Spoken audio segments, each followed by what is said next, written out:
अस्सलामुअलैकुम भाई सजनों, यकीन करो कि साडे पंजाबियों का भी कोई हाल नहीं। जिहड़ा बंदा भी आके डुगडुगी बजावे ना उहदे पिछे लग जांदे ने।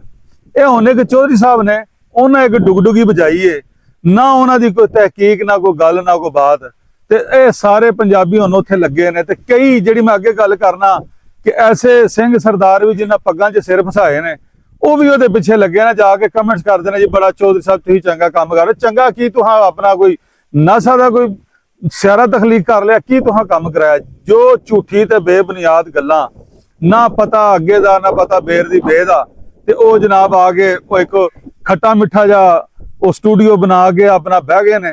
ते उन्हां ने पहला उन्हां दी अगर तुसीं थोड़ी जी हिस्टरी वेखो ना, उन्हां ने काम कित्थों शुरू कीता। पहला उन्होंने बीबी मरियम दी कोई वीडियो बनाई, कोई सियासत ते पंगा लिया, तो उहदे ते व्यू किन्ने आए? 50 60 70 इन्ने व्यू आए। उन्हें कहा यार मैं तो एडा सोहना सैटअप ला लिया, तो मेरी तो गलबात नहीं बनती पई। फिर उन्होंने हथ एक बटेरा आ गया, सरबजीत कौर। सरबजीत कौर का उन्होंने जनाब मुकदमा इंज लड़ते हैं पे वह प्यो भी नहीं इंज लड़ता होना पाया जिवें वो मुकदमा वह लड़न डे ने। अज पेशी सी, अज इंज हो गया, अज नासर हुसैन का इंज। अच्छा एक होर गल, उन्हें जो उत्ते थंबनेल लाया उहदे विच भाई नासर ढिल्लो, नासर कसाना, अंजम सरोया, वकार भिंडर, उन्हें सारे दे गोल परचा कर छड़िया। उन्हें सारे दे थंबनेल ला के तो उन्हें गल शुरू की जी कि गल करांगे नासर दी दूसरी बीवी। मैं आख्या किहड़ी भाई नासर दी दूसरी बीवी आ गई, पता नहीं नासर ढिल्लो दी है, नासर कसाने दी है। वो बादों जरा थोड़ी जी गलबात सुनी तो पता लगा वो नासर हुसैन जिहड़े सरबजीत कौर दे नाल जिहदा विआह होया ਉਹਦੀ ਗੱਲ ਪਿਆ ਕਰਦਾ जी। ਉਹਦੀ दूसरी बीवी ਨੂੰ ਅੱਜ बुखार चढ़ गया, ਅੱਜ ਉਹਨੂੰ टाइफाइड हो गया, ਅੱਜ फलां हो गया, ਅੱਜ ਢਿੰਗ हो गया। गल की है जी कि उन्होंने हुण जिहड़े इल्जामात लाए ने नासर ढिल्लो ते ਉਹ ਸਾਰੇ ਜਿਹੜੇ ਵੀ ਪੰਜਾਬੀ ਵਲੌਗਰ ਨੇ ਉਹਨਾਂ ਦੇ ਉੱਤੇ ਕਿ ਇਹਨਾਂ ਨੂੰ ਸਰਬਜੀਤ ਕੌਰ ਦੇ ਮੁੱਦੇ ਦੇ ਉੱਤੇ ਸਿੱਖਾਂ ਨਾਲ ਖਲੋਣਾ ਚਾਹੀਦਾ ਸੀ। ਇਹ ਸਿੱਖਾਂ ਦਾ ਖਟਿਆ ਖਾਂਦੇ ਨੇ, ਸਿੱਖਾਂ ਦੀਆਂ ਦਿੱਤੀਆਂ ਹੋਈ ਟਿਕਟਾਂ ਦੇ ਉੱਤੇ ਵਰਲਡ ਟੂਰ ਕਰਦੇ ਨੇ, ਠੀਕ ਹੈ। ਤੇ ਇਹਨਾਂ ਨੂੰ ਸਰਬਜੀਤ वाले मुद्दे ते बोलना चाहिए सी, उत्थे या नहीं बोले। जेड़ा वो मुंडा बार्डर क्रॉस कर गया ही गलती दे नाल, ओहदे ते नासर ढिल्लो ने आ बयान दिता ही ओहदी सवेरे जमानत हो जाएगी, ओहदा इंज हो जाएगा ते ओहदा उंज हो जाएगा। अजे तक कुछ भी नहीं होया। इन्हां सारियां गल्लां दा मैं तुहानूं वन बाय वन जवाब देवांगा। सारी वीडियो सुनिया जे ते फिर ओहदे ते फैसला करिया जे कि किहड़ा बंदा गलत सही करदा पिया ते किहड़ा गलत करदा पिया। पहले नंबर ते सोने दोवें केस मुख्तलिफ ने, दोवां केसां दी नोयत नूं समझो। एक पासे वे कि एक मुंडा गलती नाल बार्डर क्रॉस कर गया, ओहदे नाल खलोना। एक कि अपनी मर्जी दे नाल आई इत्थे बीबी, ठीक है, उन्हें आके इत्थे शादी कर लई ते शादी करके ओहदे हक च खलोना या ओहदे एंटी खलोना। तेरा मौला ना करे तेरे नाल काम बन जावे, जिन्हां दी धीआं घरों नस जांदियां ने ना, मां प्यो भी डरदे नहीं खलोंदे, धीआं ही मां प्यो दे खिलाफ बयान दे छड्डदियां। एक मुद्दा ते समझो मुद्दा वो खलोण वाला है। जिन्ना को ਉਹਦੇ ਤੇ ਬਣਦਾ ਸੀ ਵਿਰੋਧ ਕਰਨਾ, ਉਹਨਾਂ ਕਿ ਤੁਸੀਂ ਅਗਰ ਨਾਸਰ ਢਿੱਲੋਂ ਦੀ ਵੀਡੀਓ ਨਹੀਂ ਵੇਖੀ ਤਾਂ ਉਹਦੇ ਚੈਨਲ ਤੇ ਜਾ ਕੇ ਵੇਖ ਲਵੋ। ਉਹਨੇ ਕਿਹਾ ਕਿ ਬਿਲਕੁਲ ਗੱਲ ਹੈ ਕਿ ਨਿਕਾਹ ਅਗਰ ਉਹਨੇ ਸ਼ਾਦੀ ਕੀਤੀ ਉਹਦਾ ਇੱਕ ਸਾਥੀ ਫੇਲ ਹੈ, ਉਹਦੇ ਤੇ ਅਸੀਂ ਗੱਲ ਨਹੀਂ ਕਰਦੇ। ਲੇਕਿਨ ਜਿਸ ਮੌਕੇ ਤੇ ਉਹਨੇ ਕੀਤੀ ਹੈ, ਜਿਹੜਾ ਰਸਤਾ ਉਹਨੇ ਇਖਤਿਆਰ ਕੀਤਾ ਇਹ ਗਲਤ ਹੈ।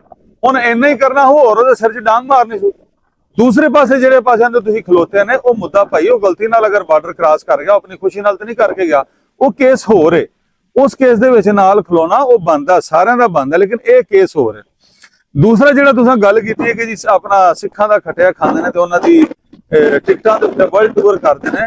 सोने वर्ल्ड टूर तू मैं नहीं करदे, तुसीं तो भी माइक फड़िया ना, अपना स्टूडियो बना के बैठे हो, तुसीं भी बड़ा माइक शैक तुहां लाया, या होर भी बड़ी दुनिया इहदे वीडियो बनांदी है। भाई पंजाबी सेवक बने ने सारे वीडियो बनांदे ने, पे होरां किस तरह टिकटां नहीं मिलदियां, ਉਹਦੇ ਵਾਸਤੇ ਭਾਈ ਕੰਮ ਕਰਨਾ ਪੈਂਦਾ।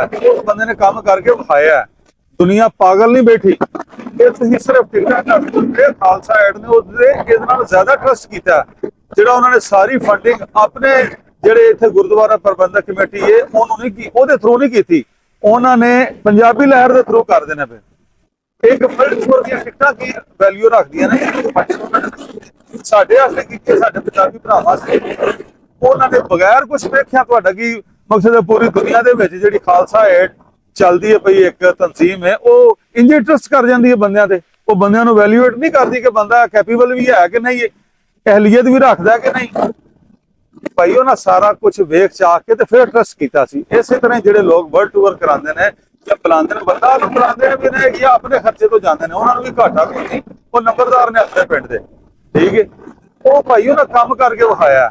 वो तेरे मेरे अंगों अपने स्टूडियो दे विच नहीं बैठे, ਉਹਨਾਂ ਨੇ ਦਿਨ ਰਾਤ ਇੱਕ ਕੀਤਾ, ਉਹਨਾਂ 400 ਘਰ ਮਿਲਵਾਏ ਨੇ, 400 ਪਰਿਵਾਰ ਇਕੱਠੇ ਹੋਏ ਨੇ ਉਹਨਾਂ ਦੀ ਵਜ੍ਹਾ ਤੋਂ। ਠੀਕ ਹੈ, ਤੇ ਫਿਰ ਲੋਕਾਂ ਨੇ ਖੁਸ਼ ਹੋ ਕੇ, ਜਿਵੇਂ ਇੱਕ ਆਪਣੇ ਕੋਲ ਬੁਲਾਉਂਦੇ ਨੇ ਲੋਕ, ਉਹਨਾਂ ਨਾਲ ਆਨਰ ਤੇਰੇ ਮੇਰੇ ਉਹਨਾਂ ਬੰਦੇ ਦੇ ਉਹਦੇ ਨਾਲ ਸੈਲਫੀਆਂ ਲੈਂਦੇ ਨੇ। ਠੀਕ ਹੈ, ਤੇ ਉਹ ਬੰਦੇ ਖੁਸ਼ ਹੋ ਕੇ ਉਹਨਾਂ ਨੇ ਉਹਨਾਂ ਨੂੰ ਟਿਕਟਾਂ ਦਿੱਤੀਆਂ ਨੇ ਜਾਂ ਬੁਲਾਇਆ। ਅਗਰ ਤੇ ਬੁਲਾਇਆ, ਮੈਂ ਇਹਦਾ ਕਨਫਰਮ ਨਹੀਂ ਕਰਦਾ ਕਿ ਬੁਲਾਇਆ ਕਿ ਨਹੀਂ ਬੁਲਾਇਆ, ਲੇਕਿਨ ਤੇਰੀ ਗੱਲ ਮੈਂ ਲੈਣਾ ਪਿਆ। ਬਾਕੀ ਮੇਰੇ ਸੋਹਣਿਆ, ਪਹਿਲਾਂ ਤਹਿਕੀਕ ਕਰੀਦੀ ਹੁੰਦੀ ਏ। ਤੁਸੀਂ ਜਿਹੜੇ ਕੰਮ ਤੇ ਲੱਗੇ ਸੋ ਨਾ, ਉਸੇ ਕੰਮ ਤੇ ਲੱਗੇ ਰਹੋ। ਤੁਸੀਂ ਗਲਤ ਗੱਡੀ ਨੂੰ ਹੱਥ ਦੇ ਬੈਠੇ ਹੋ, ਤੁਹਾਡਾ ਉਹੀ ਕੰਮ ਹੈ। ਇੱਧਰ ਤੁਹਾਡੀ ਨਾ ਪੂਰੀ ਰਿਸਰਚ ਹੈ, ਨਾ ਤੁਹਾਡੀ ਪੂਰੀ ਤਹਿਕੀਕ ਹੈ ਕਿ ਕੀ ਹੋਇਆ ਕਿਵੇਂ ਹੋਇਆ। ਤੁਸੀਂ ਬਸ ਇਹਦੀਆਂ ਹੀ ਖਬਰਾਂ ਦਿਆ ਕਰੋ ਕਿ ਅੱਜ ਪੇਸ਼ੀ ਹੋ ਗਈ, ਅੱਜ ਫਲਾਣਾ ਹੋ ਗਿਆ, ਅੱਜ ਢਿੰਗੜਾ ਹੋ ਗਿਆ। ਤੇ ਜਿਸ ਕੰਮ ਦਾ ਪਤਾ ਨਾ ਹੋਵੇ ਉਸ ਕੰਮ 'ਚ ਪੰਗਾ ਨਹੀਂ ਲਈਦਾ। ਤੇ ਬਗੈਰ ਤਹਿਕੀਕ ਤੋਂ ਹਾਂ ਕੋਈ ਸੋਲਿਡ ਚੀਜ਼ ਲੈ ਕੇ ਆਓ ਸਾਹਮਣੇ, ਅਸੀਂ ਵੀ ਤੁਹਾਡੇ ਨਾਲ ਖਲੋਵਾਂਗੇ। ਉਹ ਭਾਵੇਂ ਨਾਸਰ ਢਿੱਲੋਂ ਦੇ ਖਿਲਾਫ ਹੋਵੇ, ਭਾਵੇਂ ਨਾਸਰ ਕਿਸਾਨਾਂ ਦੇ ਖਿਲਾਫ ਹੋਵੇ। ਬਾਕੀ ਤੁਸੀਂ ਨਾਸਰ ਕਿਸਾਨਾਂ ਤੇ ਅੰਜਮ ਸਰੋਇਆ ਤੇ ਵਕਾਰ ਭਿੰਡਰ, ਉਹਨਾਂ ਵਿਚਾਰਿਆਂ ਦਾ ਕੀ ਕੰਮ? ਉਹਦੇ ਵਿਚਾਰੇ ਇਸੇ ਤਰ੍ਹਾਂ ਨਹੀਂ ਜਿਵੇਂ ਹੋਮਿਓਪੈਥਿਕ, ਨਾ ਕੋਈ ਨਫਾ ਨਾ ਨੁਕਸਾਨ, ਉਹ ਆਪਣੇ ਕੰਮ ਨਾਲ ਲੱਗੇ ਨੇ, ਆਪਣੀ ਬਾਲਦੇ ਨੇ ਪਏ, ਆਪਣੀ ਸੇਕਦੇ ਨੇ ਪਏ। ਠੀਕ ਹੈ, ਲਿਹਾਜ਼ਾ ਕੋਈ ਵੀ ਕਮੈਂਟ ਕਰਨ ਤੋਂ ਪਹਿਲਾਂ, ਵੀਡੀਓ ਬਣਾਉਣ ਤੋਂ ਪਹਿਲਾਂ, ਕਿਸੇ ਤੇ ਇਲਜ਼ਾਮ ਲਾਉਣ ਤੋਂ ਪਹਿਲਾਂ ਉਹਦੀ ਤਹਿਕੀਕ ਮੁਕੰਮਲ ਕਰ ਲੈਣੀ ਚਾਹੀਦੀ ਹੈ। ਬਹਰਹਾਲ ਉਮੀਦ ਕਰਨੇ ਆ ਕਿ ਤੁਹਾਨੂੰ ਜਨਾਬ ਅੱਗੋਂ ਕੋਈ ਤਹਿਕੀਕ ਕਰਕੇ ਹੀ ਤੇ ਫਿਰ ਕੋਈ ਵੀਡੀਓ ਪਾਓਗੇ। ਤੇ ਜੇ ਅਗਰ ਕੋਈ ਬਗੈਰ ਤਹਿਕੀਕ ਤੋਂ ਪਾਈ ਤੇ ਫਿਰ ਅਸੀਂ ਵੀ ਹੱਕ ਰੱਖਦੇ ਆ ਆਪਣੀ ਰਾਏ ਦਾ ਇਜ਼ਹਾਰ ਕਰਨ ਦਾ, ਤੇ ਫਿਰ ਇਨਸ਼ਾਅੱਲਾ ਤੁਹਾਡੇ ਖਿਲਾਫ ਬੋਲਾਂਗੇ। ਮਿਲਾਂਗੇ ਜੀ ਨਈ ਵੀਡੀਓ ਨਾਲ। ਰੱਬ ਰਾਖਾ।